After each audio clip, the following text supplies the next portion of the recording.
أعوذ بالله من الشيطان الرجيم. بسم الله الرحمن الرحيم. قد أفلح المؤمنون الذين هم في صلاتهم خاشعون والذين هم عن اللغو معرضون والذين هم للزكاة فاعلون والذين هم لفروجهم حافظون إلا على أزواجهم أو ما ملكت أيمانهم فإنهم غير ملومين فمن ابتغى وراء ذلك فأولئك هم العادون والذين هم لأماناتهم وعهدهم راعون والذين هم على صلواتهم يحافظون أولئك هم الوارثون الذين يرثون الفردوس وهم فيها خالدون. ولقد خلقنا الإنسان من سلالة من طين ثم جعلناه نطفة في قرار مكين ثم خلقنا النطفة علقة فخلقنا العلقة مضغة فخلقنا المضغة عظاما فكسونا العظام لحما ثم أنشأناه خلقا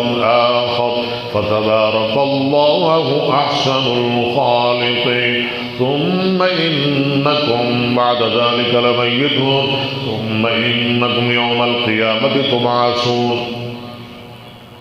ولقد خلقنا فوقكم سبع طرائق وما كنا عن الخلق غافلين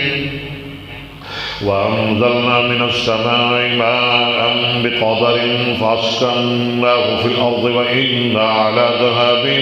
به لقادرون فأنشأنا لكم به جنات من نخيل وأعناب لكم فيها فواكه كثيرة ومنها تأكلون وشجرة تخرج من طور سيناء تنبت بالدهن وصبغ للآكلين وإن لكم في الأنعام لعبرة نسقيكم مما في بطونها ولكم فيها منافع كثيرة ومنها تأكلون وعليها وعلى الفلك تحملون. ولقد أرسلنا نوحا إلى قومه فقال يا قوم اعبدوا الله ما لكم من إله غيره أفلا تتقون. فقال الملأ الذين كفروا من قومه ما هذا إلا بشر مثلكم يريد أن يتفضل عليكم ولو شاء الله لأنزل ملائكة ما سمعنا بهذا في آبائنا الأولين إن هو إلا رجل به جنة فتربصوا به حتى حين قال رب انصرني بما كذبون. فأوحينا إليه أن اصنع الفلك بأعيننا ووحينا فإذا جاء أمرنا وفارت النور فاسلك فيها من كل زوجين اثنين وأهلك إلا من سبق عليه القول منهم ولا تخاطبني في الذين ظلموا إنهم مغرقون. فإذا استويت أنت ومن معك على الفلك فقل الحمد لله الذي نجانا من القوم الظالمين وقل رب أنزلني منزلا مباركا وأنت خير المنزلين إن في ذلك لآيات وإن كنا لمبطلين ثم أنشأنا من بعدهم قرنا آخرين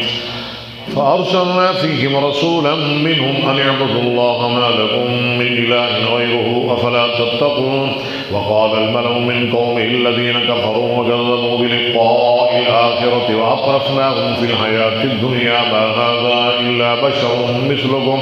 يأكل مما تأكلون منه ويشرب مما تشربون ولئن أطعتم بشرا مثلكم إنكم إذا لخاسرون. أيعدكم أنكم إذا متم وكنتم ترابا وعظاما أنكم مخرجون هيهات هيهات لما توعدون إن هي إلا حياتنا الدنيا نموت ونحيا وما نحن بمبعوثين إن هو إلا رجل افترى على الله كذبا وما نحن له بمؤمنين. قال رب انصرني بما كذبوا قال عما قليل ليصبحن نادمين فأخذتهم الصيحة بالحق فجعلناهم غصاء فبعدا للقوم الظالمين. ثم أنشأنا من بعدهم قرونا آخرين ما تسبق من أمة أجلها وما يستأخرون ثم أرسلنا رسلنا تترى كلما جاء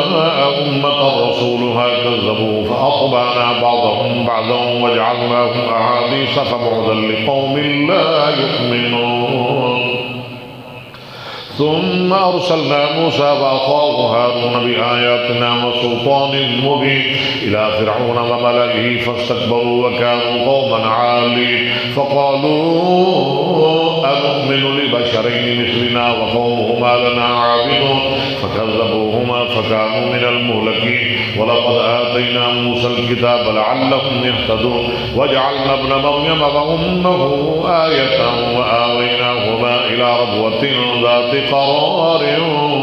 ومعين يا أيها الرسل كلوا من الطيبات واعملوا صالحا إني بما تعملون عليم وإن هذه أمتكم أمة واحدة وأنا ربكم فاتقوني فتقطعوا أمرهم بينهم زبرا كل حزب بما لديهم فرحون فذرهم في غمرتهم حتى حين أيحسبون أن ما نمدهم به من مال وبنين نسارع لهم في الخيرات بل لا يشعرون إن الذين هم من خشية ربهم مشفقون والذين هم بآيات ربهم يؤمنون والذين هم بربهم لا يشركون والذين يؤتون ما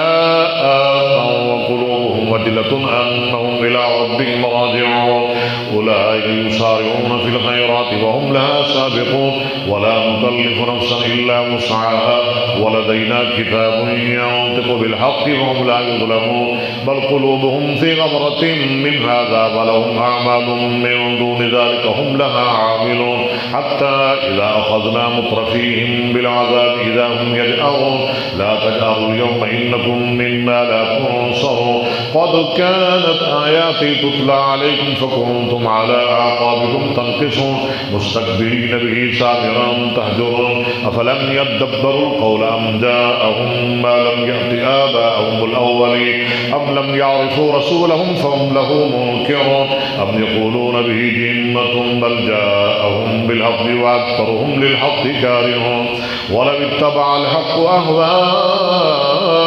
لفسدت السماوات والأرض ومن فيهم بل أتيناهم بذكرهم فهم عن ذكرهم معرضون أم تسألهم خرجا فخراج ربك خير وهو خير الرازقين وإنك لتدعوهم إلى صراط مستقيم وإن الذين لا يؤمنون بالآخرة عن الصراط لناقبون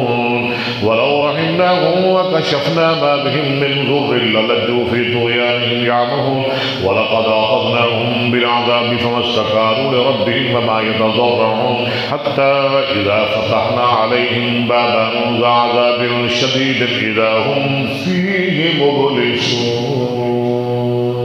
صدق الله